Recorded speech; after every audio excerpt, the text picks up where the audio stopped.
Yun. Yun. Nag-echo tayo, no?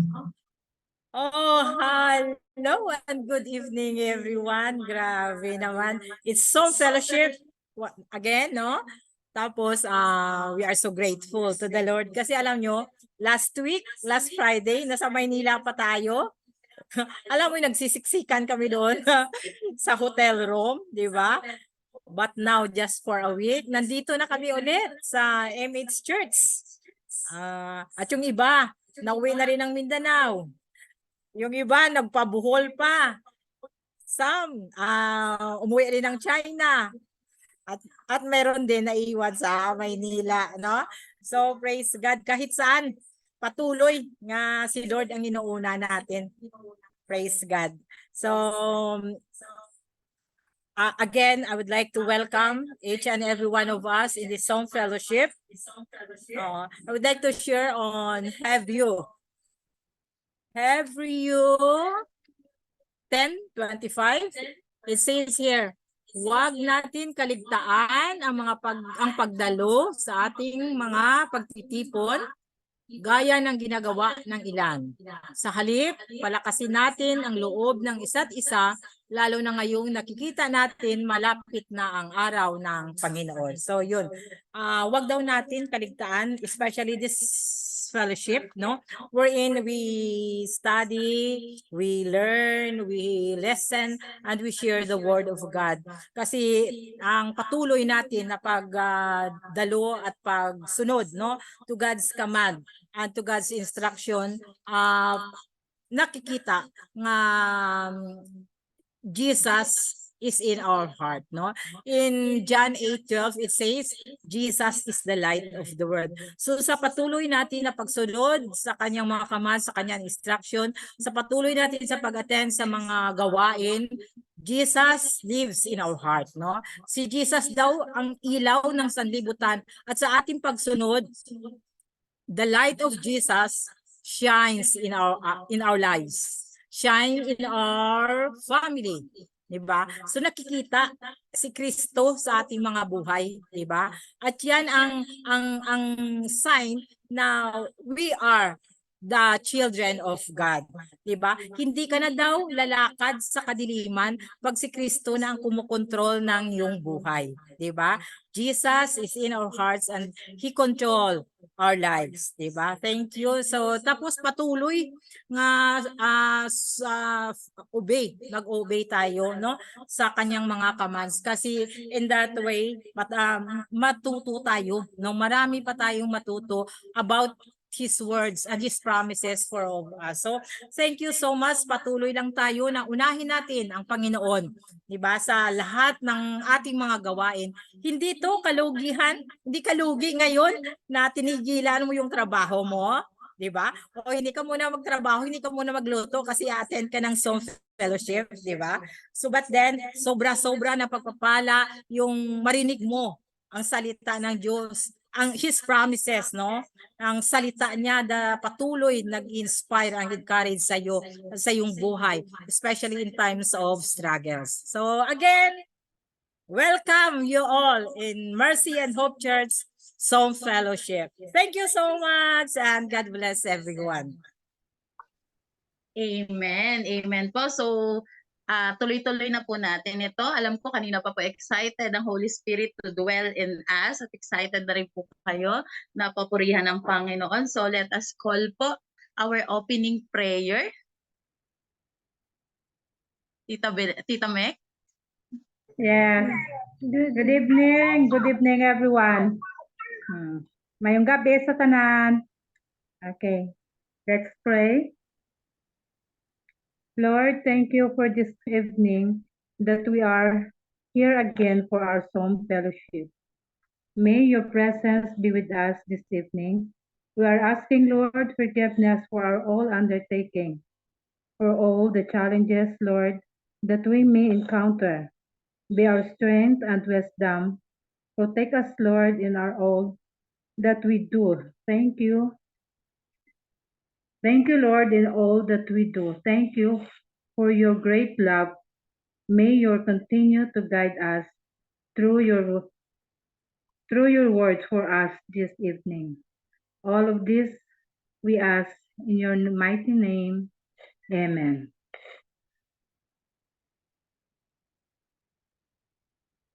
Ano?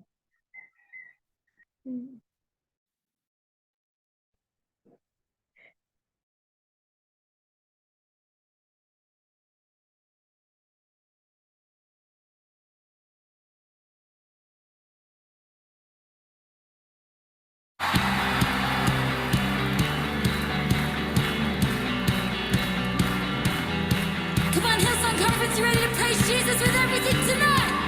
Come on, sing it out. At break of day, and hope we rise. We speak your name, we lift our eyes, tune our hearts into your beat. Where we walk, come on. Woo! With fire in our eyes, our lives alive.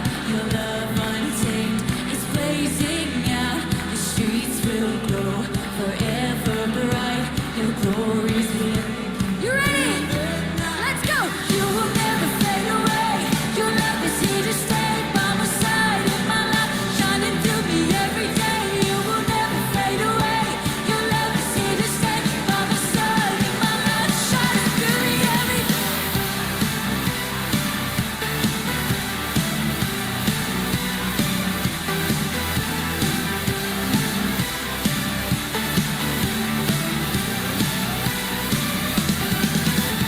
You wake within me, wake within me.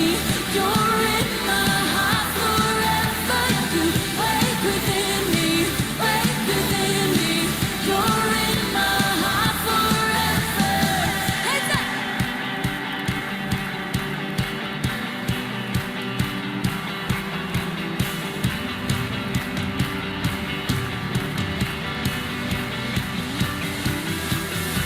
With fire in our eyes, our lives alive. Your love untamed is blazing out. The streets will glow forever bright. Your glory's breaking through the night. You will never fade away. Your love is here to stay by my side in my life, shining through me every day. You will never fade away. Your love is here to stay by my side. Everybody dancing. Woo!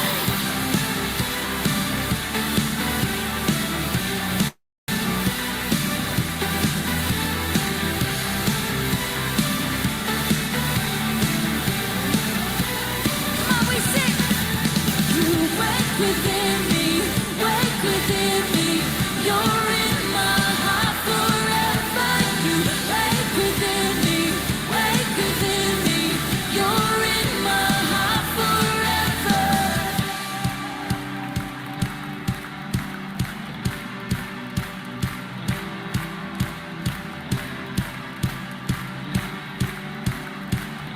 Come on, we sing this because it's our heart's cry.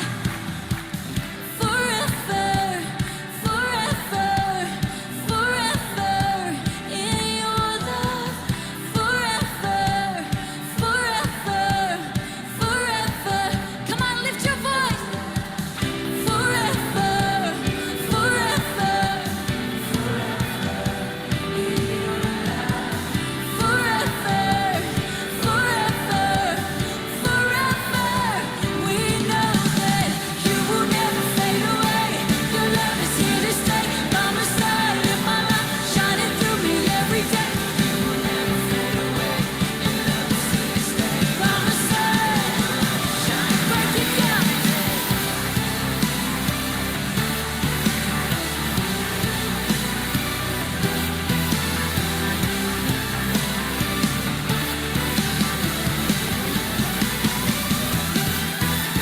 You wake within me, wake within me. You're in my heart forever. You wake within me, wake within me. You're in my heart forever.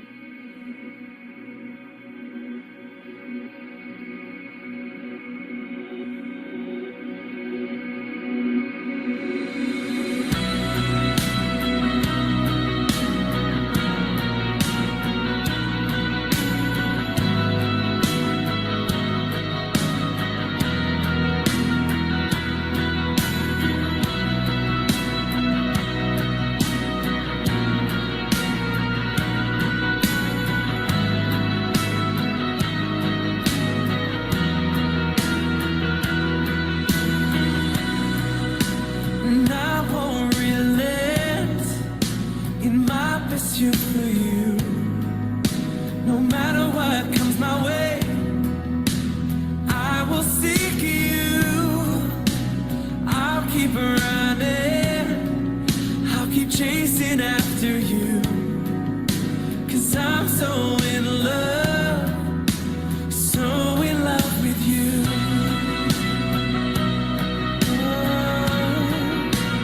So in love with you.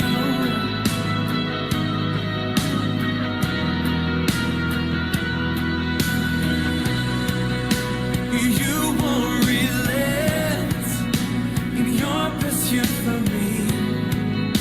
No matter what comes my way, you will seek me. You keep running, you keep chasing after me. 'Cause you're so in love, so in love with me. You are so in love with me.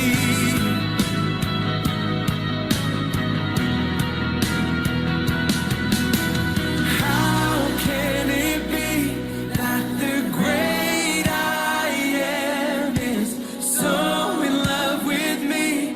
I can't comprehend it. You're so good to me. I'll forever praise and gaze upon your majesty, your majesty. Yeah.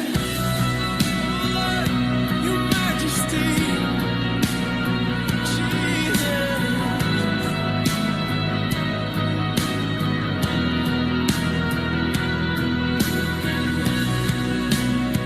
I won't relent in my pursuit for you. No matter what comes my way, I will seek you. I'll keep running, I'll keep chasing after you. 'Cause I'm so in love, so in love with you. So in love, so in love with you, Lord. How can it be that the great I am is so in love with me? I can't comprehend it.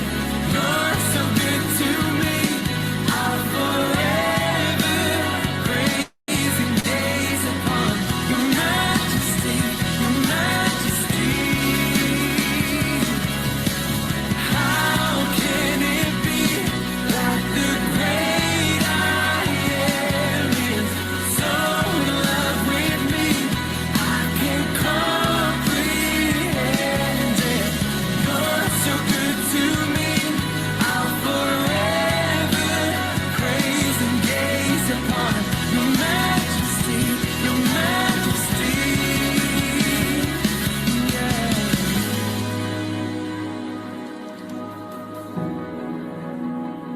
Majesty, majesty.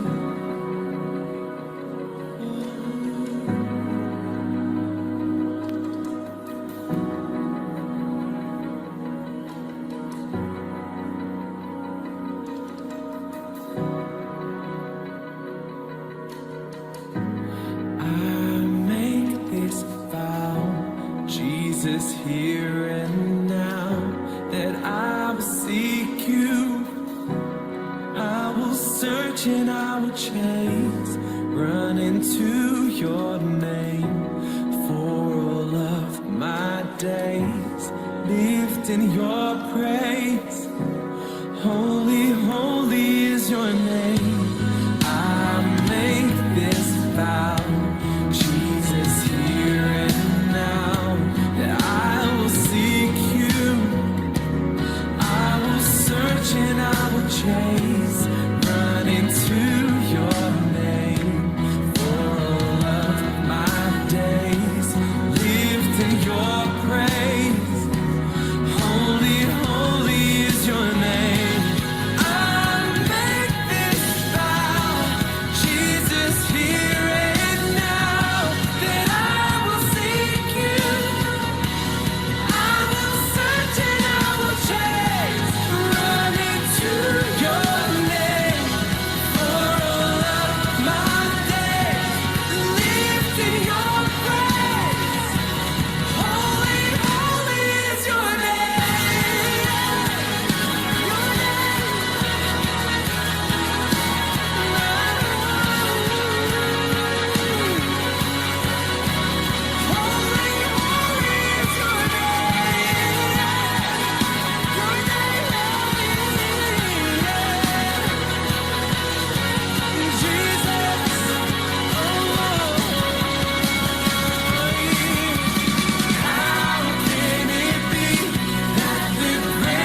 Lord. Hallelujah, hallelujah, hallelujah. Jesus, thank you, Panginoon, na patuloy mo kami, Panginoong, hinahabol, Lord. Talaga, Panginoong, hindi mo hahayaan na patuloy kaming mawala, Panginoon, sa iyong presensya, Father God. Maraming salamat, Father God, at hayaan mo yung gabi namin ngayon, yung fellowship namin, Panginoon, ay mapapurihan ka, Father God. Maraming salamat. Ito ang aming samot na langit sa pangalan ni Jesus. Amen and amen. Ayan po. So, bago po tayo tumuloy sa ating Word of God, sa pakikinig ng salita po ng Panginoon, it's my honor. Talagang, it's my honor. Masabi ko, it's my honor na ipakilala sa inyo yung ating testimony for the night. Ayan, talagang nahirapan po akong i-convince siya to the point na naghanap muna po ako ng kapalit. Okay, so, but praise God, talagang hinili po siya ng Panginoon at pumayag na mag-testimony. So, may I call on po, Ate Desiree. Hello. Good evening po. Naririnig po ba ako? Sorry yung boses ko. Yes, Naririnig po, naririnig. okay. Okay, good evening everyone. Hello po sa lahat. I am Desiree, bunsong anak ni Ricardo and Belsie. I'm here to testify the goodness, the love, and how the Lord shower His grace and favor sa buhay. Can open your camera so we can see you. Kakagaling ko lang kasi sa sakit, di ako nakaayos. Sorry. Okay. Okay lang po. So yun, very short testimony lang po. Just a background, I've been serving the Lord since I was 12 or 13 years old. I am really committed and on fire doing ministry. I'm spending my whole day, my whole Sunday sa simbahan. Like, hindi ako nakaka-feel ng pagod sa pagsiserve.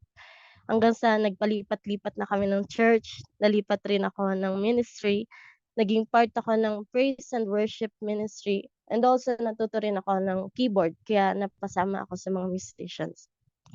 As time passed, paunti-unti rin akong naglalaylo, and I'm overwhelmed being a student and teenager. Lumaki ang circle of friends, and lumawak ang mundo ko. Naging busy ako kakagala, and nagkaroon ng mga bisyo, and napabarkada. But that didn't stop the Lord na hilain ako pabalik sa Kanya. With every excuses I have para umiwas sa ministry at pagsisimba, hindi siya naubusan ng paraan, makabalik lang ako. So first, mga naging excuse ko, sabi ko, Lord, nahihiya ako bumalik sa kinalakihan kong church, which is yung Word of Hope, na dating sobrang on fire and committed ko pagdating sa pagmi-ministry. So he introduced me to a new church, a very welcoming church, which is yung Light of the World Church nga dito sa Manila. Next is, sabi ko, Lord, wala silang tambourine ministry. Ang ginawa ng Lord, He made me discover new gift. Hindi naman po kasi ako talaga kumakanta and wala akong tiwala sa boses ko. But if He wants to use you, He will. And nothing is impossible for Him. Napakanta niya ako sa service. Naging part ako ng praise and worship ministry. And also, napabarkada ako, but He made me cut off some friends and made me realize na hindi lang silang friends na meron ako. Then, tinamad din ako pumunta sa church, which is yung Light of the World na nga. But He used our house, church na yung pinag-adjust niya, kung saan kami nakatira hanggang ngayon, dun yung service every Sunday. Di pa rin natapos dun yung habulan para makatakas ako every Sunday. Saturday night pa lang umaalis na po ako ng bahay. And then, after service na lang ako, tsaka ako uuwi.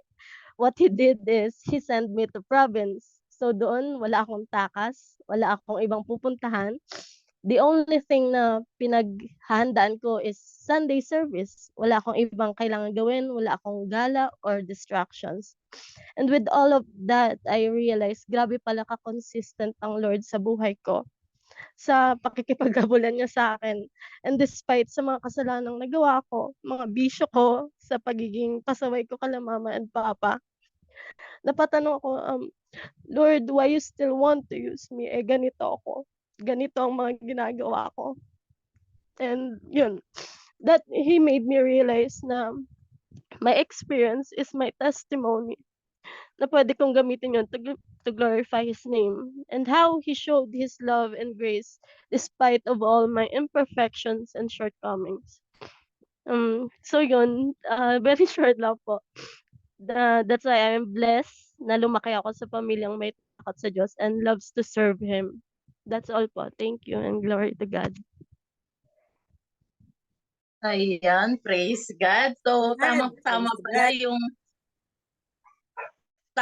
pala God. yung kanta natin, no? Yung worship song natin sa testimony ni Ate Desiree, 'di ba? Sabi doon, you won't relent, 'di ba? In your pursuit for me, 'di ba? No matter what comes in my way, you will seek me, 'di ba? You'll keep running, you'll keep chasing after me. Dahil sabi nga, mahal na mahal tayo ng Panginoon because you're so in love with us. Ayan, so thank you Ate Desiree. And parang reminder din po ito sa atin na yes, nandito tayo ngayon sa paglilingkod sa Panginoon, but then darating po yung time na panghihinaan tayo, nandun yung temptation, nandun yung mga shortcomings, nandun yung problema, and possible po, lalayo tayo sa Panginoon kasi feeling natin we're not worthy, feeling natin hindi tayo mahal ng Panginoon, di ba? Ang dami, lalo na yung mundo ngayon. Sabi nga, the end is near, di ba? So nagdo-double time na po yung kaaway sa pag-agaw sa atin sa Panginoon. So dapat mas maging hindi lang double time, maging triple time, quadruple time pa tayo sa paglapit at sa paghanap sa Panginoon. So salamat Ate Desiree for sharing us your testimony. So let's prepare our hearts na po. Let's ready our Bible, our notebook, our ballpen, and ready na po ang ating Pastora Silver to share the message of the Lord sa gabing, sa atin sa gabing. Ayan. Good evening, church. Good evening, MH Church. Ayan. So, parang nakaraan lang. Di ba kayo nagsasawa sa akin? Joke lang po. It's an honored, tsaka I'm so honored, tsaka sobrang nagpapasalamat ako kasi patuloy akong ginagamit ng Lord para sa church na to, right? Patuloy tayong ginagamit, bawat isa sa atin. So, natutuwa ako kay Bunso, kay Desiree, right? Kasi before po, way back, anong year ba yun? Talagang sila yan nila mama yung masipag or consistent umattend sa church niyan. Nagtatambourine, umaattend yan. Tsaka lang po ako na damay or na-invite. Pero sila po talaga yung nakikita ko na palaging consistent. Yan. So, katulad na sinabi ni Ate Sweet, darating at darating po talaga sa buhay natin na maku-question natin eh. My Lord, sa lahat ng nagagawa ko, sa kabila ng mga pagkukulang ko, sa kabila ng mga pagkakamali ko, bakit di ka napapagod sa akin? Bakit di ka tumitigil? Lord, bakit napaka-consistent mo? You know what? Des? Why? Because the Lord is not yet done with you.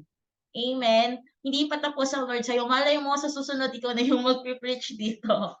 Hindi natin masasabi yan. Amen. Amen. Ayan. So again, good evening po. Ayan. So nakaraan, medyo hirap ako sa pag-preach kasi sobrang kati po ng lalamunan ko, panay ubo ako. And yet today po, medyo nasa healing process pa rin po tayo at hindi ko pa rin maiwasan yung malamig kasi ang init ng panahon po. Pero kahit pa paano, medyo kumakalma na yung boses ko at tuloy-tuloy pa rin po. Sabi sa akin ni ate, ikaw sa Zoom. Sabi ko, wait, ako na naman. Sabi ko, parang nakaraan ako yung nag-preach siya. Sabi ko, hindi ko po na-check yung mga schedule sa sobrang busy. Diba? Gawain sa kabilang church, yung trabaho sa school, and then kung ano-ano pa. But then sa dami ng ginagawa po natin, it is a reminder for us na sino ba yung priority natin?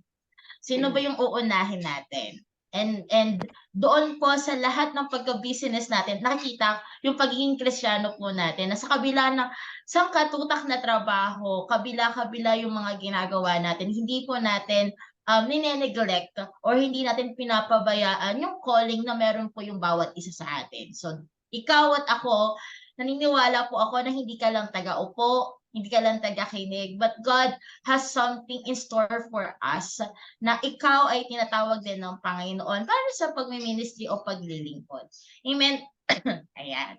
So, alam ko, excited na po ang lahat sa atin para sa pakikinig po ng mensahe ng Panginoon para sa atin sa gabing ito. So, let's all open our Bible. Okay, kung meron kang hawak na Bible ngayon or you have your digital Bible, hintayin natin ang ating tech team para i-flash sa ating screen ang PowerPoint. Okay, so let's read sa ating screen yung Book of John, chapter 8, verses 1 to 11. So medyo mahaba-haba po ito, ako na po yung magbabasa. Jesus returned to the Mount Olives. But early in the next morning, he was back again at the temple. A crowd soon gathered, and he has sat down and taught them. As he was speaking, the teachers of religious law and the Pharisees brought a woman who had been caught in the act of adultery. They put her in front of the crowd. In verse 4, "Teacher," they said to Jesus, "this woman was caught in the act of adultery. The law of Moses says to stone her. What do you say?" In verse 6 po, they were trying to trap him into saying something that they could use against him. But Jesus stooped down and wrote in the dust with his finger. In verse 7, they kept demanding an answer. So he stood up again and said, "All right, but let the one who has never sinned throw the first stone." Then he stooped down again and wrote in the dust. When the accusers heard this, they slipped away one by one, beginning with the oldest until only Jesus was left in the middle of the crowd with the woman. Then Jesus stooped up again and said to the woman, "Where are your accusers? Didn't even one of them condemn you?" "No, Lord," she said. And Jesus said, "Neither do I. Go and sin no more." Let's pray. Father in heaven, Lord God, we thank you for this moment that you gather us once again, Panginoon, in our Zoom fellowship, oh God. Lord, right now, Panginoon, continue to prepare our heart, oh God, our mind, Panginoon, to receive your word, Lord God. Lord, una pa lang, Lord God, humihingi kami, Panginoon, ng cleansing, ng forgiveness of our sin, Panginoon. Patuloy naming ino-open yung puso namin sa iyo na sa gayon, Lord God. Patuloy naming maranasan ang iyong pagkilos, maranasan, Panginoon, ang kapangyarihan ng iyong salita, Lord God. Lord, we desire for your word, we desire for your revelation, Lord God. We desire, Panginoon, for the correction, for your rebuke, Lord God, for your discipline na ibibigay sa bawat isa sa amin, Panginoon. Maraming salamat, Panginoon. Ito ang aming panalangin sa pangalan ni Jesus. Amen and amen. Amen. Ayan. Yan. So, who among you here loves to watch po teleserye? Diba? So, bawat isa po sa atin, may mga paborito po tayong palabas na inaabangan po every afternoon or every night. Especially po nung dati-dati, right? Nung hindi pa po uso yung mga Netflix, hindi pa po uso yung mga Korean drama, kasi yung generation ngayon po sobrang babad sa mga movies na pinapanood online, right? Yung mga Netflix, yung mga look-look, yung may mga app na po na kung saan pwede ka nang manood free yung mga inaabangan nating palabas, right? So, naalala ko po before, nung elementary po ako, palagi po akong excited na umuwi ng maaga.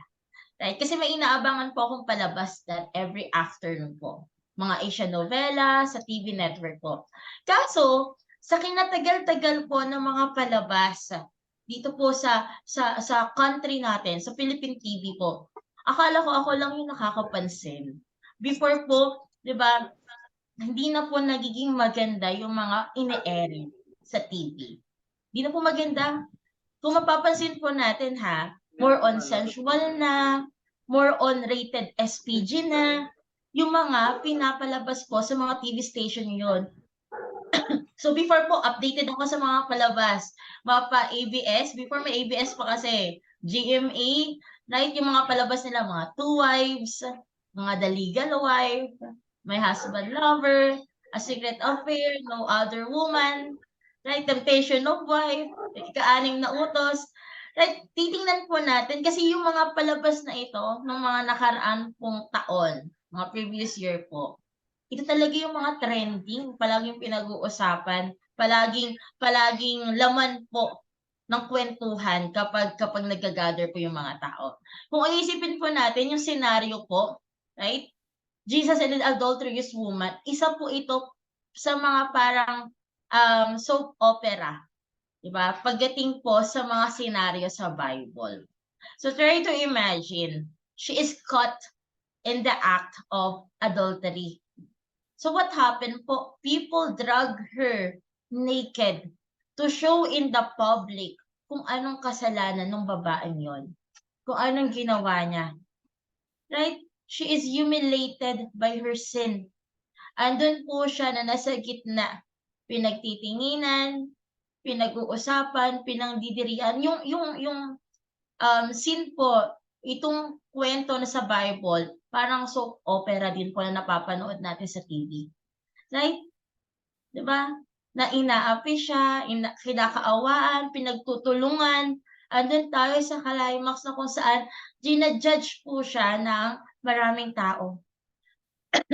At kung tayo po yung nanonood, sobrang madadala ka dun sa eksena. Right? Tayo po mismo, parang ang sarap mag-suggest na sana may tumulong dun sa babaeng yon. Sana may magtanggol sa kanya. Right? Doon pa lang po sa scenario na yon, kung nabasa nyo na po yan before, diba, anong mararamdaman ng babae? Diba? Kung ilalagay natin yung sarili natin doon sa sitwasyon ng babae, anong mararamdaman po natin? Doon yung takot, andun yung lungkot, right? Panghihina. Why? Because of the crowd. Diba? Ang bilis po manghusga ng mga tao sa paligid natin. Although andun na tayo, that lady or that woman, she caught in the act. Right? But still, hindi po siya binigyan ng chance para i-explain yung sarili niya or to defend herself. Right? Madaming masasakit po na sinasabi or pangungutya na agad yung binibigay or binibitawan sa kanya. Punishment agad? Stone to death agad? Kasi yun po yung parusa before. Kapag you are caught in the act of adultery, you will stone to death. Yan po yung punishment before. Right? But then, asan yung grace sa mga tao? Bakit ang hard nila? Nakakalungkot po, but then the reality, it is still happening po in our generation today. Right? Hindi man sa point, hindi man katulad sa nangyari before na kapag may kasalanan ka, isa-stone to death ka, hindi nangyayari ngayon. But then, ang dami pa rin po mga eksena, even mga Christian po, ganun pa rin ang ginagawa. Right? Sa church po, kapag may pumasok dyan na maraming tato, kapag may pumasok sa church natin na maraming hikaw, or iba yung itsura, iba yung pagkilos, iba sa itsura ng isang mananampalataya, ano yung gagawin po natin? Ano yung magiging reaction mo kapag may pumasok na gano'n sa church? I-welcome mo ba? Tatabihan mo ba? Right? Anong mangyayari? Di ba kadalasan po pinagtitinginan natin? Minsan may pabulong-bulong pa tayo, di ba? Aminin po natin, kapag may ganyan na pumasok sa church, anong ginagawa po natin? Titingnan natin ulo hanggang paa. Diba? I-evaluate natin. Diba? Minsan, kinakalabit pa natin yung katabi natin. Uy, sino yan? Bakit ganyan yung itsura niya? Uy, ingatan niyo yung gamit niyo. Hindi niyo kilala kung sino yung dumadalo sa church. Right? Anong mararamdaman po ng tao? He or she may feel that they are not welcome because of their looks, because of their mistakes, because of their failures, because of their past. Right? And that is the message of the Lord for us this evening. Right? Yung title po ng message ng Panginoon, nasa screen po natin, it is about the woman who caught in adultery in John 8:1-11. You know what, church? Isa po ito sa mga nagiging dahilan kung bakit po pinanghihinaan ng isang Kristiyano. Right? Kung bakit po humihinto. Because in times of troubles, in times of failure, or in our wrongdoings po, we tend to listen to the crowd instead to Christ. Diba? Kapag may pinagdaraanan ka, kapag nagkamali ka, saan ba tayo nakikinig? Kanino ka ba nakikinig? Sa paligid mo, sa mga tao, sa paligid mo o kay Kristo? Right? And same with the adulterous woman po. Andun po na may takot siya. Andun na pinanghihinaan siya ng loob. Why? Ikaw ba naman po dumugin ka ng mga tao? Ikaw ba naman i-criticize ka ng mga tao, kutsain ka ng mga tao dahil sa kasalanan natin, sa kasalanan niya? Ang dami mong maririnig na masasakit na salita. Right? Andun na natatakot ka. Why? Kasi ipapunish ka eh. May punishment. But then in that crowd po, sa sobrang ingay ng crowd, nandun din si Jesus. Andun din po si Kristo nakatingin sa kanya. Nagmamatsyag. And He knows kung ano ang nararamdaman po ng babae.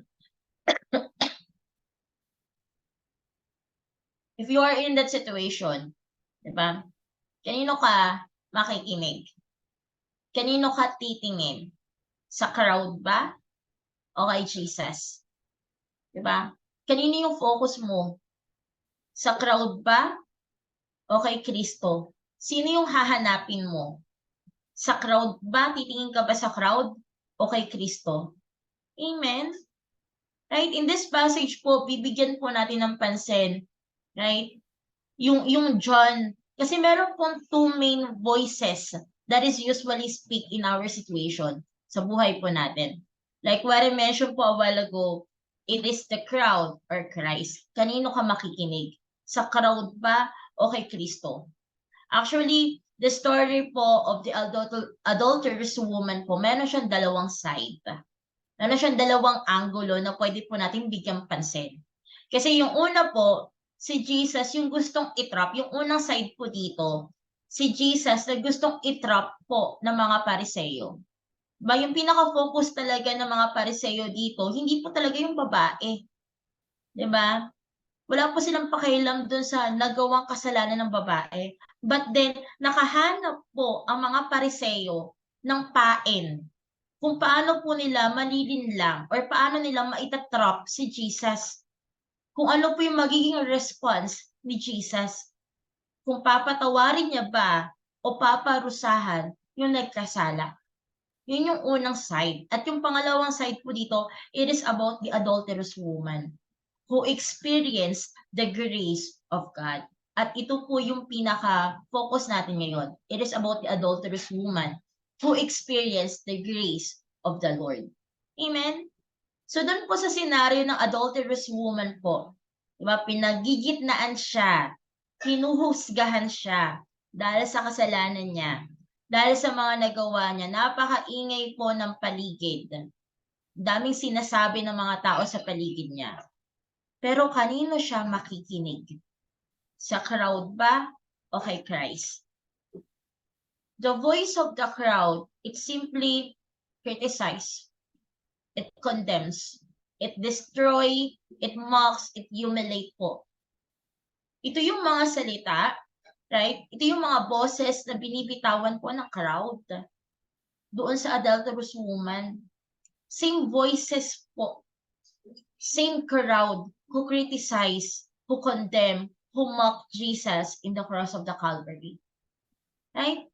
And even in our generation today, diba, nararanasan natin yung mga bagay na ito. Nadja-judge po tayo.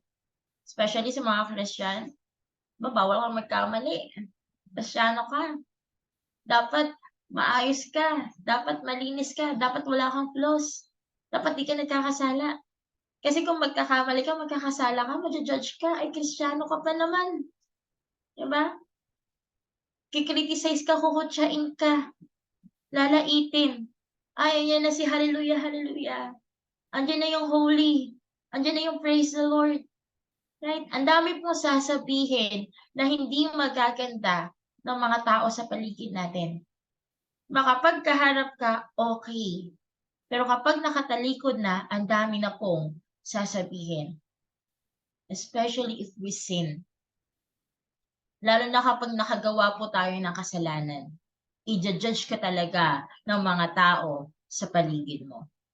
I remember po, may nakausap ako before, and I tell her, di ba, grabe, hindi talaga mawawala na i-criticize ka o i-judge ka ng ibang tao. Sabi ko yun sa kanya. But then, alam niyo po kung ano yung sagot niya sa akin. Sabi niya sa akin, natural lang. Diba? Expect mo na may masasabi talaga yung ibang tao. Expect mo talaga na may i-judge sa'yo. Kasi gumawa ka ng kasalanan. Kasi may ginawa ka. Right? Yun yung response ng iba, especially if they are unbeliever. May mga ganun po na response yung mga tao sa paligid po natin because of our wrong doings. Diba? Kaya kailangan po careful po tayo sa ginagawa natin. Careful po tayo. Dapat iniingatan po natin, ginaguard po natin yung buhay natin, yung puso natin sa mga bagay na ginagawa natin. Doon pa lang kasi, napapaisip po ako. Nakakagulat. Ando na nagkasala na, natitempt, nagkakamali, but then bilang isang Kristiyano, sino yung gagayahin natin? Will you be one of that crowd? Or you will imitate Christ? Again, bilang isang Kristiyano, diba? Kapag may nakagawa ng mali sa'yo, sino yung gagayahin natin? Is it the crowd? Diba? Ikaw ba mismo, ako ba mismo, magja-judge tayo? Ako ba mismo, tayo ba mismo, mabilis ba tayo mag-criticize ng ibang tao kapag nagkamali sila? Right? Or may issue? Or we will imitate Jesus. We will extend grace. We will understand them. Right? We will extend forgiveness. Kasi ganun po yung nature ng mga tao. Mapa-believer po or unbeliever. Ang daming marites. Alam niyo po yung marites? Ba? Alam na alam po yung buhay ng iba. Alam na alam yung past. Alam na alam, updated po sa ginagawa mo. Ba? Yung gagawin nating holy term, yung word na chismis. Diba? Tawag doon, life sharing. Life sharing po sa buhay ni ganyan, sa buhay ni ganito. Updated. Alam na alam po natin. Kaya minsan po, ayaw na mag-church. Kasi they feel condemned. They feel judged by other believers. They feel that they are not welcome anymore because they sin. Again, bilang isang Kristiyano, sino po yung tutularan natin? Sino yung gagayahin natin? Is it the crowd or Christ? Diba? If you're experiencing this, again, kaninong boses din ang pakikinggan mo? Boses ba ng crowd or boses ba ng Panginoon? Amen? So we have here three main things po that we can learn from the story of adulterous woman. Okay? So unang point po natin dito, next slide ate, is when Jesus speaks, our accusers flee. Next slide. Ayan. So, excuse me. When Jesus speaks, our accusers flee. So try to imagine po, having your worst sin. Ano man yung kasalanan mo, isipin mo. Right? Ano ba yung pinakamatinding kasalanan na meron ako? Right? And then na-expose siya in front of many people. Diba? Nasabi, nabunyag, nalaman ng maraming tao, and you were dragged there in that crowd. Right? The crowd are shouting, nagsisigawan against us, against you. Kinukutya, pinapahiya sa harap ng maraming tao. Diba? Anong pakiramdam? Anong pakiramdam kapag ganun yung nangyari? Na-expose yung kasalanan mo, tapos dinrag ka sa maraming tao, right? Kino-condemn, sinisigawan, kinikriticize because of that sin. Right? Anong pakiramdam ng adulterous woman? Nanliliit po siya. Kasi nakikriticize siya ng mga religious leader, ng mga Pharisees, mga Pariseo, mga nasa authority, mga malilinis kumbaga, mga follower ng law. Right? Pinanghihinaan po siya ng loob. Nanliliit siya. Why? Because of her sin na na-expose sa public. But then doon sa crowd na yun po, Diba? Doon sa mga tao na yon na kung saan ang iingay. Ang iingay ng mga Pariseo, ang iingay ng mga religious leader, ang dami nilang sinasabi. Kasi gusto nilang malaman po kung ano yung gagawin, kung ano yung sasabihin ni Kristo regarding sa issue ng adulterous woman. Hinihintay nila kung ano po yung response ni Jesus. And the moment Jesus began to speak, her accusers flee.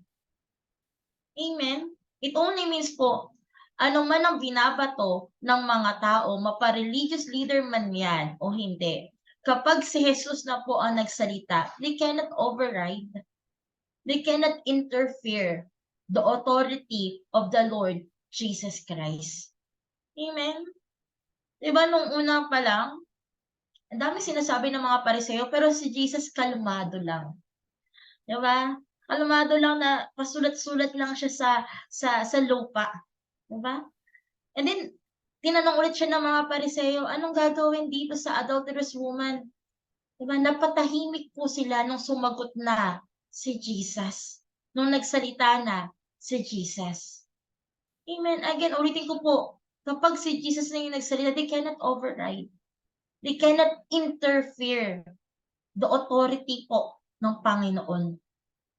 When Jesus speaks, supernatural things happen. Sa salita lang ni Kristo, di ba nabuhay nga yung patay, nagsalita lang si Jesus eh. Nag-command lang si Jesus eh. Gumaling na nga yung sakit, yung may sakit eh. When Jesus speaks po, miracles happen. When Jesus speaks, there is power, there is boldness, there is wisdom, there is courage to defeat the enemy. Amen. Kapag kumilos at nagsalita si Kristo, nayayanig po ang gawa ng mga kaaway. Amen. Again, kapag kumilos na at nagsalita na si Jesus, kung ano man yung ginagawa ng kaaway, nayayanig, nasisira. Diba? Nababasag. So whatever you're experiencing right now, again, choose to listen to the Lord. Choose to listen Christ's voice. Kay Kristo ka makinig. Kahit sobrang ingay ng mundo, kahit sobrang ingay ng mga tao sa paligid mo, alam mo kung ano yung boses ni Kristo. Yun yung hanapin mo. Yun yung pakinggan mo. For it brings assurance. For it brings security. Amen? You and I po, in times of trouble, amen, whatever the mistakes, whatever our sins, diba, na nagawa po natin, choose to listen to the Lord. Diba? Kahit kanina, sabi nga doon ni Desiree, bakit ang consistent ng Lord? Kahit ako po minsan, hindi niyo sinasabi ko, Lord, ba't di ka sumusuko sa akin? Dami kong pagkakamali. Diba, paulit-ulit akong nagkakamali. Ulit-ulit akong nasisira yung mga pangako ko sa'yo. But then, bakit ang gracious mo? Bakit consistent ka pa rin sa akin? Bakit ginagamit mo pa rin ako? Amen? Right? Kasi mas malaki, mas malawak yung pag-ibig ng Panginoon kaysa sa mga kasalanan po natin. Naiintindihan ka ng Lord. Naiintindihan ng Panginoon kung ano yung struggle mo. Naiintindihan ng Panginoon kung ano yung kasalanan, diba, na nagagawa natin. Naiintindihan ng Lord kung ano yung trouble na meron ka. We need to do well. We need to choose to listen to the Lord, to His voice. Right? Para makabangon po tayo. Para makatayo ulit po tayo. Dwell in the presence of God. We need to do well in His Word. Manangan po tayo sa salita at sa pangako ng Panginoon sa iyo at sa akin. Kasi iba kapag ang Diyos na po ang nagsalita. Diba parang yun yung hinihintay na senaryo eh. Diba sana may tutulong dun sa adulterous woman. Sana may magtatanggol dun sa adulterous woman. Sa pang-aapi o pangungutya ng crowd ng mga religious leaders sa kanya. And then Jesus stood. Jesus speak. Nung nagsalita si Jesus, natahimik po yung mga tao. Nung nagsalita si Jesus, di ba? biglang natauhan yung mga tao. Ano ba sabi ni Jesus kanina? Kung sino yung walang kasalanan, siya yung unang bumato. Diba? Kung sino yung hindi nagkakamali, malinis, walang nagawa ang kasalanan, ikaw yung unang humatol. Natahimik po yung mga tao. Right? At sila po ay umalis. Diba? Iba po kapag Diyos na ang nagsalita. Iba na kapag siya na po yung kumilos. Walang pwedeng makatalo. Walang pwedeng makasapaw sa authority na meron si Kristo sa buhay mo at sa buhay ko. Diba? You know what, yung song na pinaka gusto ko po,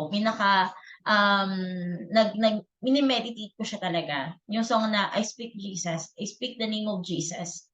Right? Every time that you speak the name of Jesus po, ang daming nangyayari. Kung ano yung troubles mo, ano yung problems mo, when you speak Jesus over your problems, when you speak Jesus over your troubles, when you speak Jesus over your sin, diba? Ang daming nangyayari. Ang daming binabago, ang daming inaayos ng Lord. Ang Lord yung nagko-control. Kasi pangalan pa lang po ni Kristo, may power na. When you speak it, you are declaring Jesus over that problem. You are declaring Jesus over that trouble. Na alam mo may gagawin si Kristo sa kung ano man yung sitwasyon na meron ka. Amen? Like that adulterous woman po. Parang telenovela. Dumating yung Savior, dumating yung tutulong sa kanya, liligtas sa kanya, at ganoon din po sa atin. Kahit gaano man kaingay yung mundo, kahit gaano man kasakit yung binibitawan nila, pangungutya, right? Piliin mo pa rin makinig kay Kristo. Because His word na namumutawi sa bibig niya, may authority, may power, mayroong rebuke, may correction, mayroon ding love, mercy, and grace. Choose to listen to the voice of Jesus. There is security if we choose to listen to Christ's voice. Again, unang point po, when Jesus speaks, our accusers flee. Kaya kapag may pinagdaraanan ka, speak the name of Jesus. Kapag napapagod ka na, speak the name of Jesus. Kapag may pagsubok na darating sa'yo, speak the name of Jesus. Huwag kung ano-ano yung sinasabi mo. Huwag kung ano-ano yung iniisip mo. But you need to speak. We need to declare. We need to proclaim the name of Jesus over our situation. And everything po na nangyayari sa atin, it will flee. Aalis, mawawala, gagaan yung loob mo. Diba? Kahit may problema man, hindi man mabago yung problema, pero nababago yung perspective sa buhay natin. Diba? Mas gumagaan. Why? Kasi alam natin na sa lahat na nangyari sa buhay natin, hindi tayo pababayaan ng Panginoon. Amen? Na hindi ka nag-iisa sa lahat ng battle na meron ka. Right? So that is our first point. When Jesus speaks, our accusers flee. Pangalawa, Jesus came to save, not to condemn. Amen? Mababasa po natin sa John 3:17. Kasunod po ng John 3:16. Alam natin John 3:16, diba? For God so loved. And John 3:17 po. For God did not send His Son into the world to condemn the world, but to save the world through Him. So in this po, we see our Father's heart in sending His Son to earth. And Jesus' heart in taking our punishment upon Him. Amen. So malawak, malalim yung pagmamahal, yung habag, yung awa ng Panginoon sa bawat isa sa atin. Even though many times po we sinned, we failed, and got tempted, diba? Mahal pa rin tayo ng Lord. Mahal pa rin tayo ng Panginoon. Gusto niya pong bumalik tayo sa Kanya at dalikdan yung kasalanan na meron po tayo. Sinakripisyo po ni Kristo yung buhay niya doon sa krus ng Kalbaryo para magkaroon po tayo ng kaligtasan. Kaya every time na finifeed ka ng kaaway sa mga bagay na nagawa mo sa past mo, right? Or maybe in your present failures or sins, it humiliates us or condemn us, patuloy mo pa rin ipaalala sa sarili mo, ba? In-offer ni Jesus yung buhay niya para sa akin, para sa'yo, para magkaroon ako ng kalayaan, para maligtas ako sa kasalanan. Amen? Kaya huwag mong hahayaan na nanakawin yan ng kaaway. Huwag mong hahayaan na lilinlangin po tayo ng kaaway because of that sin. Amen? We need to fix our eyes on Jesus. Listen only to Him. He will not condemn us. Andun yung katotohanan that all of us fall short of the glory of God. Lahat po tayo nagkakamali. Hebrew yun eh. Yung Romans. All of us fall short of the glory of God. Diba? Lahat po tayo nagkakamali. Kahit anong attend natin ng church, kahit nagde-devotion tayo, kahit nagre-read tayo ng Bible, right? Kahit sumusunod tayo sa Panginoon, may mga instances po na nagkakamali pa rin.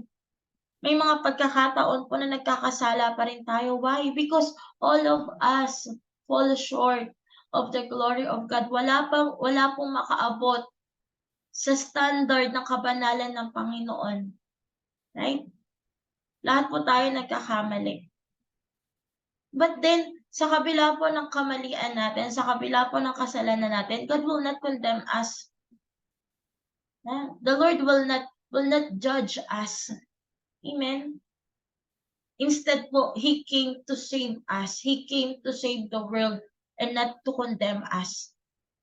Pinapakita po dito yung overflowing love, yung overflowing grace and mercy ng Lord para sa bawat isa sa atin. Diba? At yun din yung pinakita ni Jesus doon sa adulterous woman. Hindi niya po kinriticize, hindi niya kinondemn. Bakit kasi ito yung kasalanan mo? Bakit mo kasi ginawa yan? Mali ang ginagawa mo. Diba? Pero hindi po. Ano pinakita ni Jesus? He shows love. He shows grace and mercy po doon sa taong yun, doon sa babaeng yun. And same also with us. Madami po tayong kasalanan, right? Kung iisipin natin, di ba, gaano ba kalaki yung kasalanan ko? Di ba? Kasi din sa mga kasalanan natin, minsan na ginagawa natin, parang kapag tinitingnan natin yung kasalanan natin, nakikita natin yung height. Kasi yung tao po, ang tingin natin ganito, forward. Eye level lang, eye level. So nakikita natin yung kasalanan natin, yung height. Yung kasalanan ni sister dito lang. Yung kasalanan ni brother, medyo mataas. Medyo mabigat yung kasalanan niya. Yung kasalanan niya, ito na, sobrang taas na. Hindi na siya nag-church, lumalayo na siya. Ito na yung mga ginagawa niya. So, kadalasan, kinikriticize natin or ginajudge natin kasi nakikita natin yung level of sin. Nakikita po natin yung height ng kasalanan ng bawat isa. But then you know what, our Lord? He will never judge us. He will never condemn us. Kasi yung tingin ng Lord sa bawat isa sa atin, pag ganun, payuko, nasa taas ng Lord.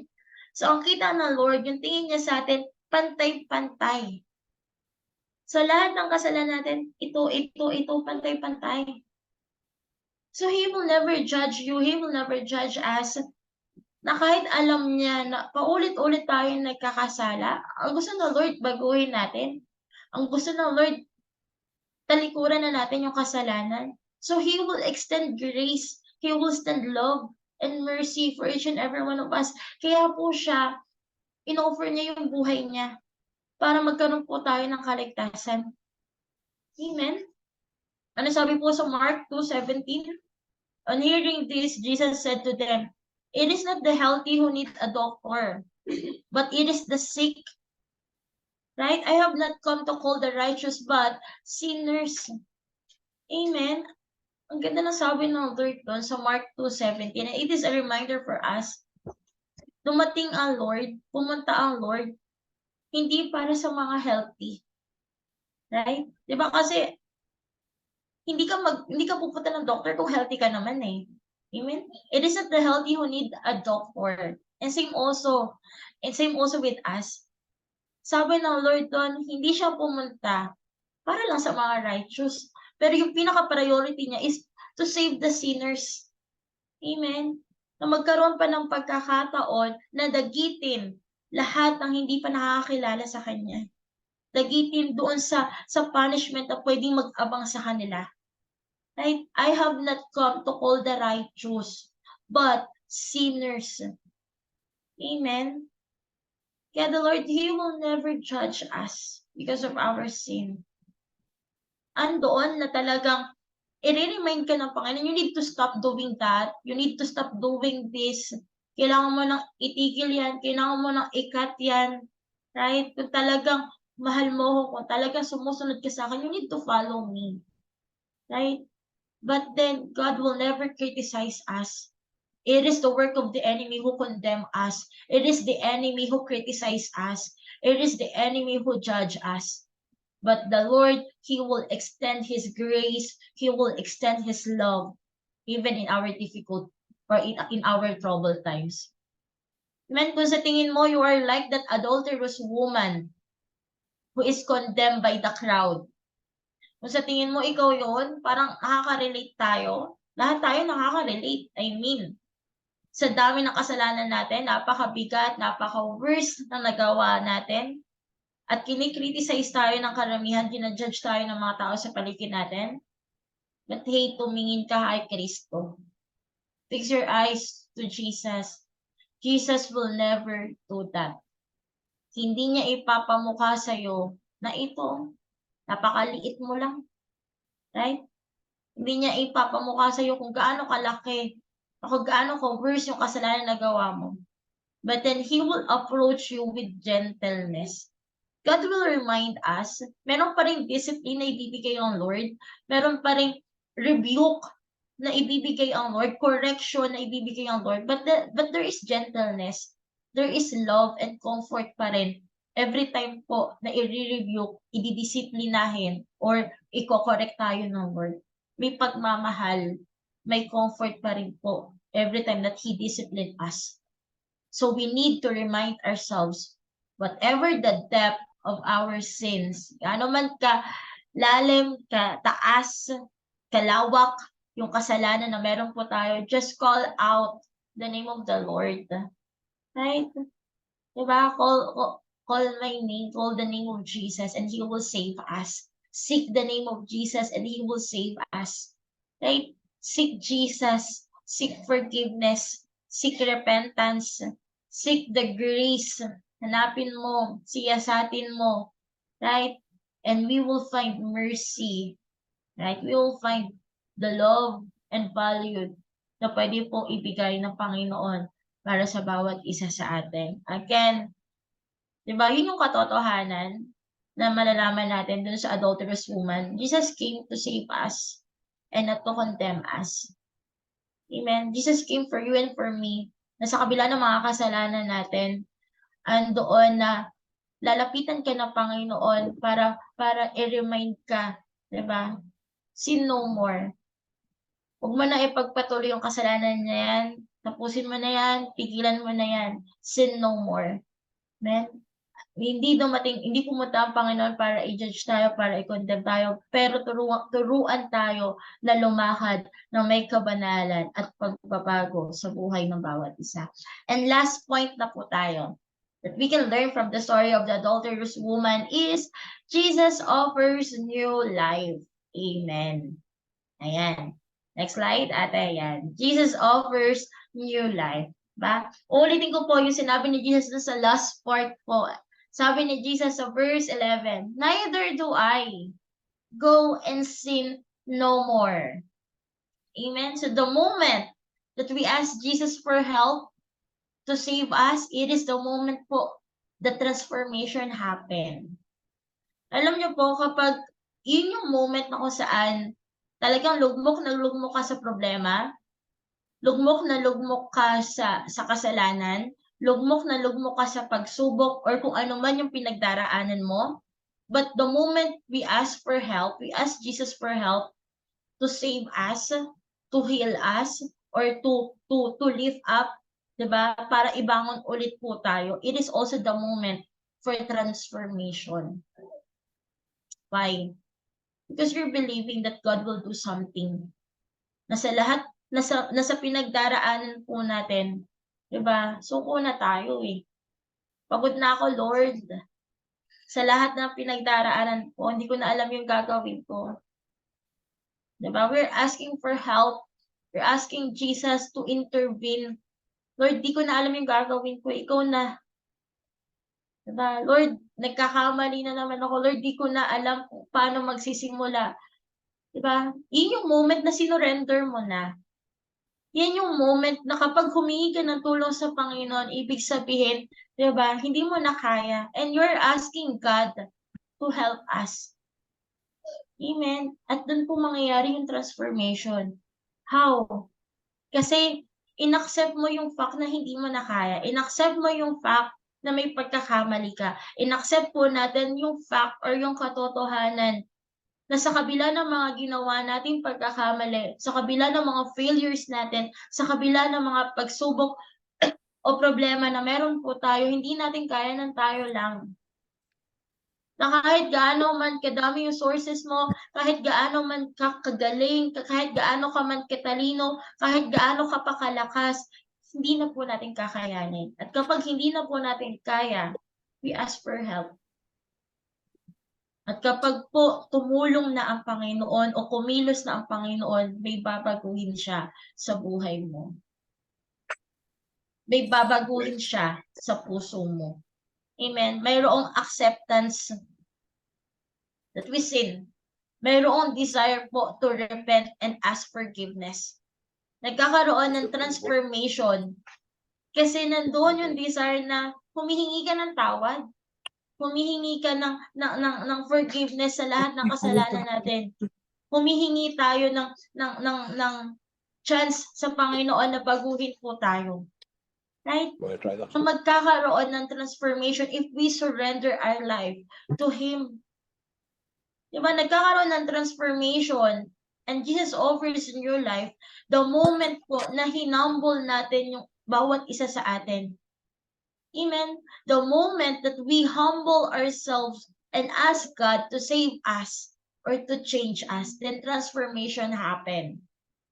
Right? Binaba mo yun yung sarili mo, binaba natin yung sarili natin sa harapan ng Panginoon. Amen. And we accept the fact that we sin, Lord, nagkamali ako, Lord, for how many times, Lord God, I failed you for how many times, Lord God, nasisira ko yung mga pangako ko. Pero I am here, di ba? Lalapit ako sa'yo and asking to save me. Right? Baguhin mo ako, Lord. Iligtas mo ako ulit. Ibalik mo yung love ko, Panginoon. Ibalik mo ulit ako doon sa moment na kung saan gusto kong maglingkod sa'yo. Amen? The Spirit of God, the Holy Spirit will once again stir up in our lives. Kapag lumapit po tayo sa Panginoon at patuloy na inaccept, humingi ng tulong sa Kanya, then the Holy Spirit will move in our lives. Tuturuan ka ng banal na Espiritu kung anong gagawin mo. Sasabihan ka ng banal na Espiritu, you need to surrender your heart. You need to surrender every aspect of your life. Kung gusto mo ng pagbabago, kung gusto mo nang matapos yung bondage of sin, if you are suffering from that bondage of sin, and you want a change or a transformation, then you need to listen to the voice of the Holy Spirit. You need to surrender. Kailangan nating isuko sa Panginoon. Amen? Kapag lalapit po tayo sa Lord at hihingi tayo ng tulong sa Kanya, pinapakita po natin na hindi natin kaya at kailangan natin ng Panginoon. And God will intervene. The Holy Spirit will intervene. Right? Muling magiging active po ang banal na Espiritu sa buhay mo at sa buhay ko. Amen? The Holy Spirit will break the chain of sin in us. Kasi yung banal na Espiritu na po yung magsabi, no, huwag mo nang gawin yan. Huwag ka nang pupunta dyan. Ititigil mo na yan. Hindi mo na sasabihin yan. Right? Tinuturuan na po tayo ng banal na Espiritu kung paano lumakad ng may kabanalan. Why? Kasi He is already active. Nagiging active na po ulit. Kailan siya naging active? Nung sinuko na po ulit natin yung buhay natin sa Panginoon. If we ask help from God and we surrender our life to Him, nagiging active na po ulit ang banal na spirito na siyang tutulong sa atin kung paano po tayo dapat lumakad ng may kabanalan sa Panginoon. The Holy Spirit, right? It will stir up in our lives and gives us the power to live in holiness. Right? Not marked by anger. Tatanggalin niya yung anger, tatanggalin niya yung hatred, tatanggalin niya yung envy, tatanggalin niya yung mga sinful desire, tatanggalin niya yung mga addiction, right? But instead, ipo-pour out niya yung love. The Holy Spirit will pour out love, joy, peace, patience, kindness, goodness. It is the fruit of the Holy Spirit. Amen? Yun po yung kinagandahan. Na kapag humingi tayo ng tulong sa Panginoon, ano man yung bigat, ano man yung burden, ano man yung sakit na nararamdaman or dala-dala natin, kapag humingi tayo ng tulong sa Panginoon and we surrender it to Him, the Lord, ano po yung gagawin ng Lord? Gagawin niya, magkakaroon ng beautiful exchange. Papalitan niya. Kung ano yung pinagdaraanan mo, ano yung trouble, ano yung burden na meron ka, kapag sinuko mo yan sa Panginoon, papalitan niya yan ng comfort. Papalitan niya yan ng hope. Papalitan niya yan ng courage. Papalitan niya yan ng wisdom. Papalitan niya yan ng love. Papalitan niya yan ng joy and peace. Lahat. Kapag lumapit tayo sa Panginoon and we ask help. Amen? Right? We experience the forgiveness of God that will lead us to renew our lives once again. We will experience the fullness of the presence of the Lord if we surrender our lives to Him. Jesus offers a new life the moment that we surrender our life to Him, the moment that we obey Him, the moment that we believe and have faith in Him again. Amen. Kikilos at kikilos muli ang banal na spirito. Right? Yung sin, nagsastruggle tayo sa sin, nagsastruggle tayo sa addiction. If you surrender it to the Lord, kahit gaano man kahirap yung addiction na yan, kahit gaano man kahirap yung sin na yan, but if you surrender it to the Lord and ask God, Lord, ayoko na sa kasalanan na ito. Ayoko na sa vices ko na ito. Tulungan mo ko na makat na ito sa akin. And the Lord will help us. Amen. Tatanggalin niya yan process by process. And we need to obey, we need to listen, and we need to trust the process of God. Kung paano niya po itatransform ang buhay ng bawat isa. Again, Jesus offers in your life. Yun yung sinabi niya doon sa adulterous woman. Sabi niya sa adulterous woman, diba? Wala kang narinig doon sa mga tao. Nung sinabi ko, kung sino yung walang kasalanan o nagkamali, siya yung unang bumato, walang nagtaas. Walang bumato. Neither do I. Kaya ngayon, go and sin no more. And in that sentence, in that command, Jesus offers us new life. Na kahit gaano man katindi yung kasalanan na nagawa natin, kahit gaano man kabigat or hindi maganda yung past na meron tayo, still kaya tayong baguhin ng Panginoon. Still, i-offer pa rin ng Lord yung transformation para sa bawat isa sa atin. Again, diba? What can we learn from the story of adulterous woman kanina? Sabi ng Panginoon sa atin, Jesus offers us new life. Jesus came to save us and not to condemn us, right? And when Jesus speaks, our accusers flee. Let's pray. Father in heaven, Lord God, we thank you once again, Panginoon, for your word, for reminding us once again, Lord God, of the story of the adulterous woman, Panginoon. Na yung bawat isa sa amin, oh God, we can relate, Lord God, doon sa pinagdaanan ng adulterous woman, Panginoon, na kahit kami, Lord God, masasabi namin, Panginoon, na hindi kami matuwid, Lord God. Madami kaming kasalanan, Panginoon. Madami kaming nagawa na hindi maganda. But right now, Panginoon, naniniwala kami that you came for us, Panginoon, to save us, Lord God. Na kapag ikaw yung nagsalita, Panginoon, Lord God, may ginagawa ka sa buhay ng bawat isa. Lord, turuan mo kami na sa iyo lamang makikinig, Panginoon. Turuan mo kami, Lord God, na kahit gaano man kaingay ang mundo, ang daming mga finifeed ng kaaway, Panginoon. But Lord, we will fix our eyes, we will fix, Panginoon, our mind only to you, Panginoon. Sa iyo lamang kami titingin, ikaw lamang ang hahanapin namin, Panginoon. Ikaw lamang ang pakikinggan namin, Lord God, na sa gayon, Panginoon, patuloy naming maranasan, Lord God, ang habag, ang awa, at yung hope, Panginoon, na pwede mong ibigay sa amin, O God. And thank you for that fact, Panginoon, that you came, Lord God, to save us and not to condemn us. Thank you, Lord God, for the gift of salvation.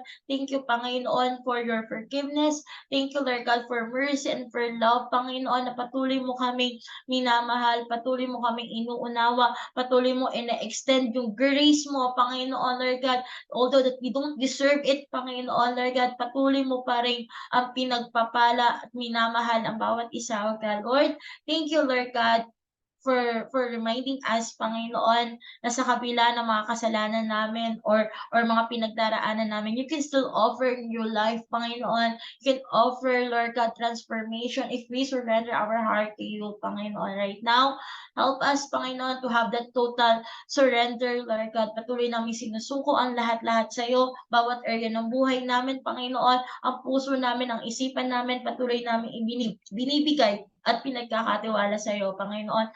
Lord, all our sin, all our weaknesses, Panginoon, all our failures, Lord God, gaano man kalaki, Panginoon, yung pagsubok na meron kami, Lord God, patuloy namin isinusuko ang lahat sa iyo, Panginoon. And Lord, help us, strengthen us, Lord God, na mag-move forward, Lord God, at patuloy na lumakad ng may kabanalan. Lord God, empower us, Panginoon, and continue to give us that joy, Lord God, and peace, Panginoon, na nanggagaling sa iyo, O God. Maraming salamat, Panginoon. Ito ang aming panalangin sa pangalan ni Jesus. Amen and amen. Amen. Amen. Amen. Praise God po sa message po ng Panginoon sa atin sa gabing ito, no? And before po natin tawagin si Tita for the closing prayer, alam niyo po, share ko lang po, kanina pa po, na nag-umpisa pa lang po tayo, may bumubulong na talaga sa akin. At ang sabi, lead the sinner's prayer. But then, syempre, bilang tao, nandun yung, ay Lord, hindi ako prepared. Ay Lord, wag na, hayaan na. But then, napansin ko po, habang nagpapatuloy po yung preacher ni Silver, talagang andun yung power ng message ng Panginoon na lead the sinner's prayer. Okay, so, and hindi po aksidente. Lalo na po sa mga bago lang po or sa ngayon lang po naka-attend, hindi po aksidente na naka-attend po kayo sa fellowship na to sa gabing ito. Hindi lang po dahil in-invite ako ni Tito, in-invite ako ni Tita, di ba? Or in-invite ako ng kusino. But then, it is the part of God's plan na nandito ka to reveal His message, to reveal His love for you. And I want to invite po, no, lalo na yung pinsan namin, si Shane, for a prayer. I want to lead her in a prayer. At kahit sino man po sa atin dito na hindi pa kayo sure kung talaga bang tinanggap ko na ba si Kristo, pwede po kayong sumabay sa maikling panalangin na to. And to remind po, no, this prayer po hindi po to change your religion, either Catholic, Iglesia, kung ano man po reliyon natin, hindi po yun yung makakapagligtas sa atin. But then, this prayer po leads us to a better relationship with Christ and with God. Sige po, let's pray po. Sunod po, sa pwesto nyo po, sa lugar nyo po, sabay po kayo sa panalangin na ito. Panginoon, maraming salamat sa pagkakataon, Lord, na makilala kita. Makilala kita sa gabing ito. Panginoon, inaamin ko, ako'y makasalanan. Inaamin ko, Panginoon, napakarami kong pagkakamaling nagawa. Lord, patawarin mo po ako. Linisin mo, Panginoon, yung puso ko. Linisin mo, Panginoon, yung isip ko. Lord, sa gabing ito, simula sa gabing ito, inaanyayahan kita maging aking Panginoon at sariling tagapagligtas. Panginoon, pangunahan mo ako, inaalay ko sa iyo yung buhay ko, at tulungan mo ako, Panginoon, na lumakad, Panginoon, patungo sa kabanalan sa iyo, Father God. Maraming salamat, Panginoon, at kiniklaim ko, Panginoon, ang kaligtasan, kiniklaim ko, Panginoon, yung pagmamahal mo para sa akin. Lord, isulat mo po, Panginoon, ang aking pangalan sa aklat ng buhay. Maraming salamat, Father God. Ako na lamang po magpe-pray para sa inyo, Lord. Maraming salamat, Panginoon, for the opportunity, Father God, na maipakilala ka, Panginoon, matanggap ka ng mga kasamahan namin, Panginoon. Lord, I declare blessing upon blessing, Panginoon, sa buhay nila. Magpakilala ka, Father God, sa spiritual at biblical na kapamaraanan, Panginoon. Hayaan mo, Panginoon, na hindi matatapos yung pagkakilala nila sa iyo sa gabing ito. But then, Panginoon, magiging simula pa lang ito, Panginoon, at isi-share ka nila, Panginoon, sa pamilya, sa kaibigan, at sa mga taong nakapaligid sa kanila. Maraming salamat, Father God, dahil hindi ka, Panginoon, tumitigil. Hindi ka, Panginoon, tumitigil na pabayaan kami, Father God. Salamat sa pagmamahal, Panginoon. Salamat, Panginoon, sa kaligtasan. Ito po ang aming samot dalangin sa pangalan ni Jesus. Amen at amen. Ayan po, for our announcement po at sa ating closing prayer na rin, tuloy mo na, Tita Belen. The floor is yours.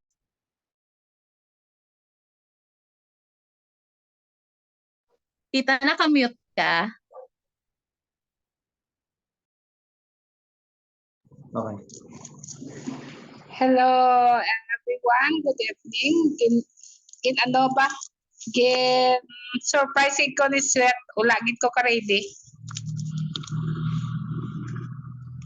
Pero okay lang ah. Let's pray for the closing of our Psalm fellowship this evening.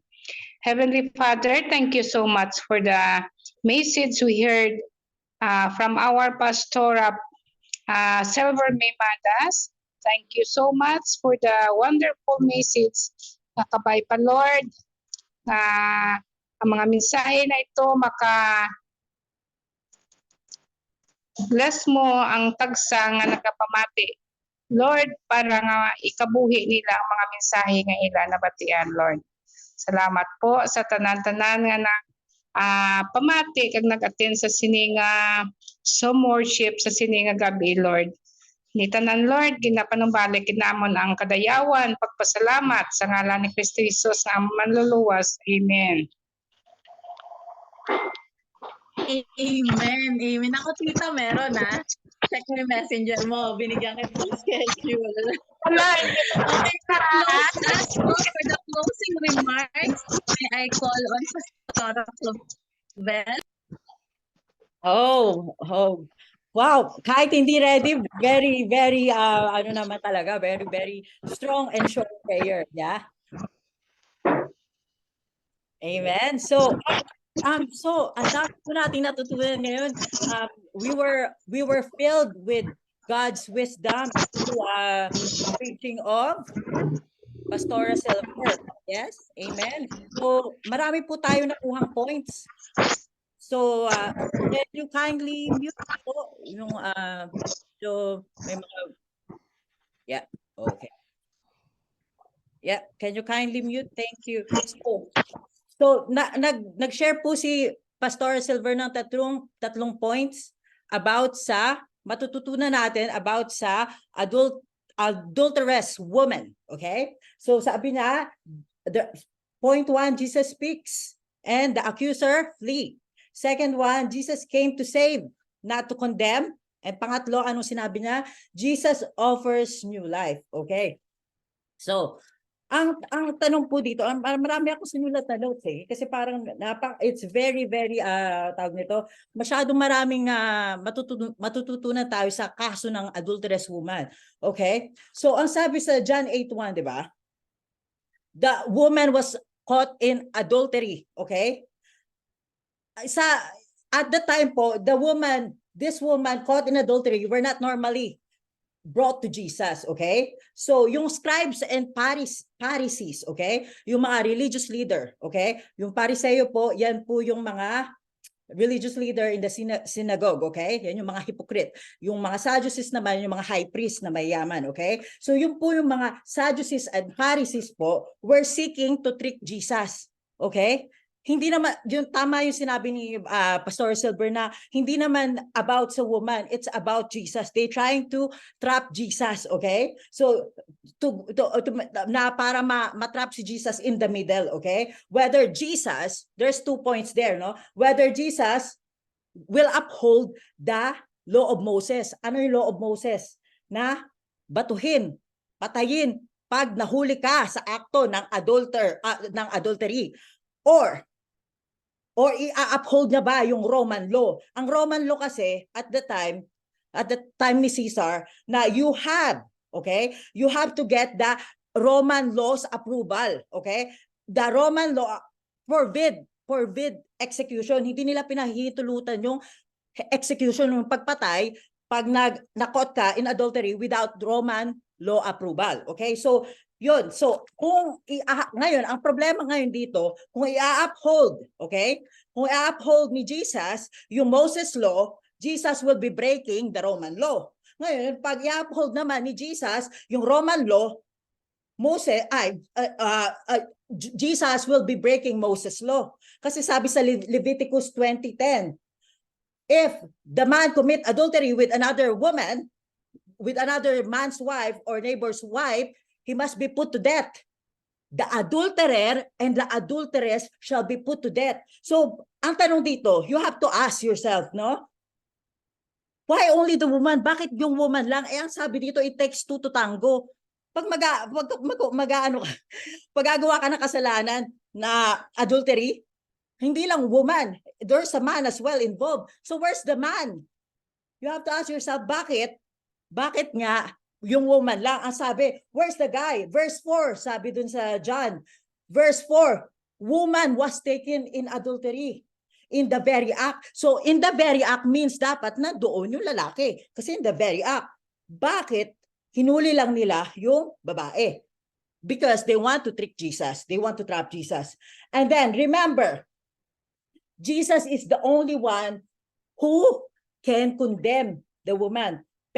But Jesus did not condemn her. Okay? Ano yung mga reason? Bakit? Kalahati ng reason. Bakit hindi niya kinondemn yung woman? Kasi, di ba tinanong ni Jesus, sino sa inyo ang maunang magbato? Di ba sabi niya, walang natira. Ang hindi nagkasala, maunang bumato.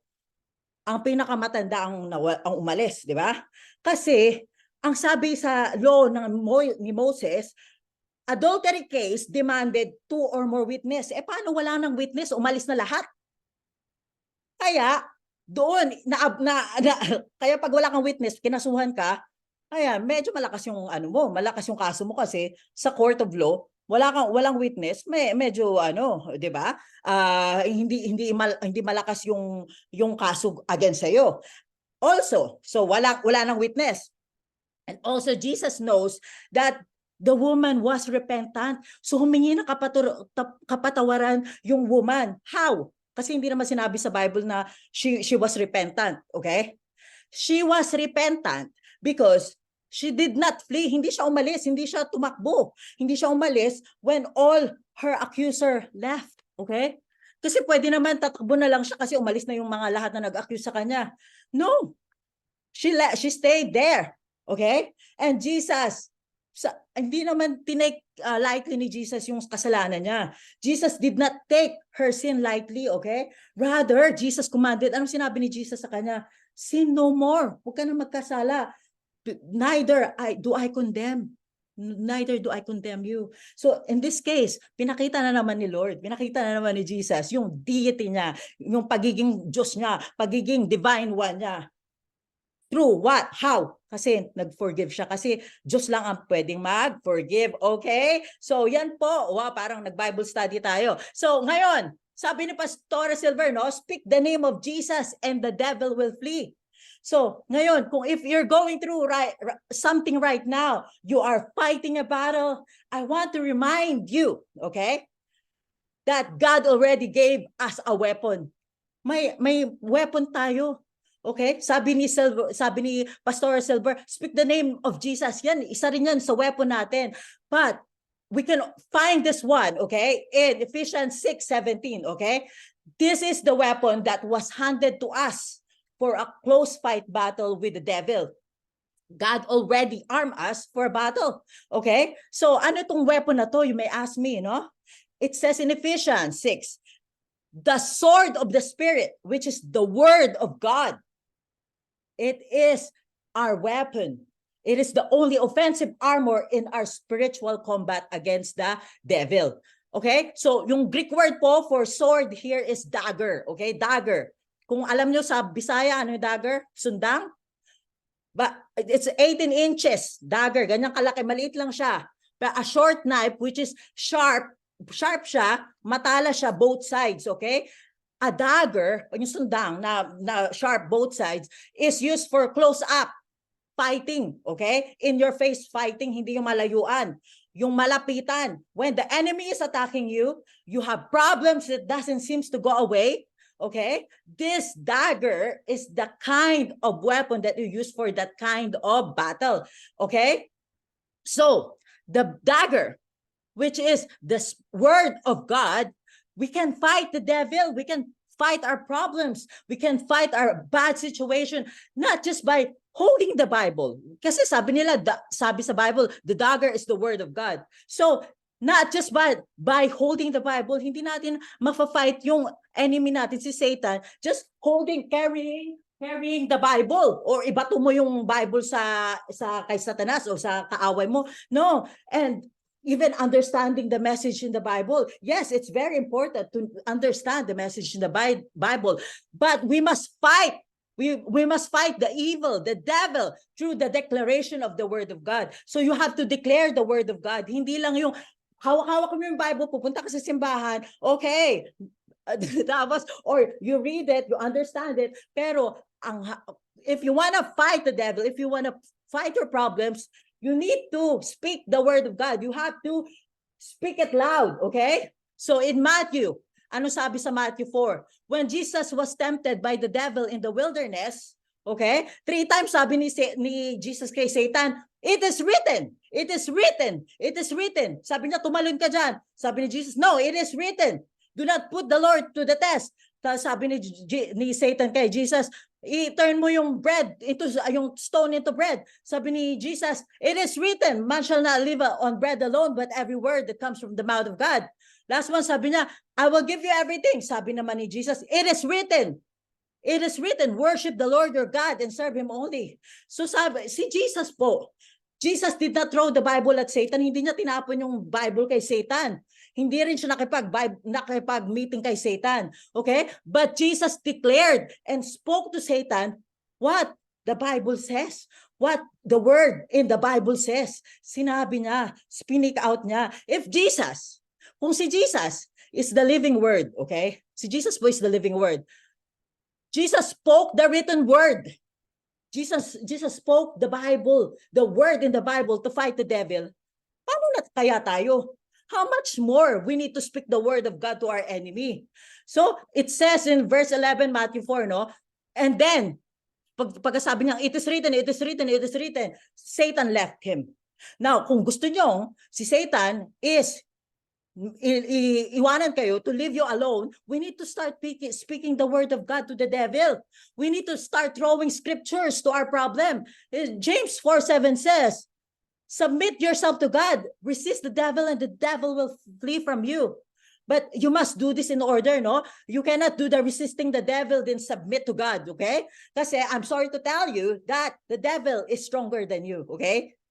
The devil is stronger than you because devil was an angel, okay? So angels are stronger than us, okay? The devil even know the Bible better than you. Even Satan knows the Bible better than you. So, but if you submit to God first, okay, you pray, you read your Bible, you know, you praise Him, you giving the devil a headache. Now the devil has to fight God first before he fight you. And because the devil has no match to our sovereign God, the devil will flee. The devil will leave you. The devil will flee from you. So in the midst of our problem, you speak the name of Jesus. Sabi niya, Pastor Silver. And then you pray. And you say, it is written, I can do all things through Christ. God will provide all my needs according to the riches and glory in Jesus Christ. Nothing can separate me from the love of God. And by that, you are giving Satan and his minions a heart attack. Amen. So bago po tayo maghiwa-hiwalay, let's open our camera po. In Jesus' name. Let's open our camera and let's take a very beautiful photo of each and every one.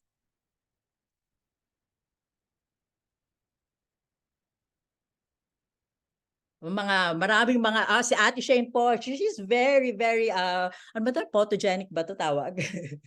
Smile.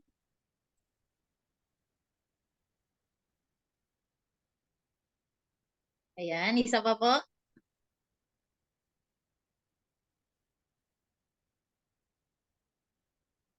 Okay, God bless po. God bless you po. And I'll just give you the blessing before we leave po. May the Lord bless you and keep you. May the Lord shine his face upon you and be gracious unto you.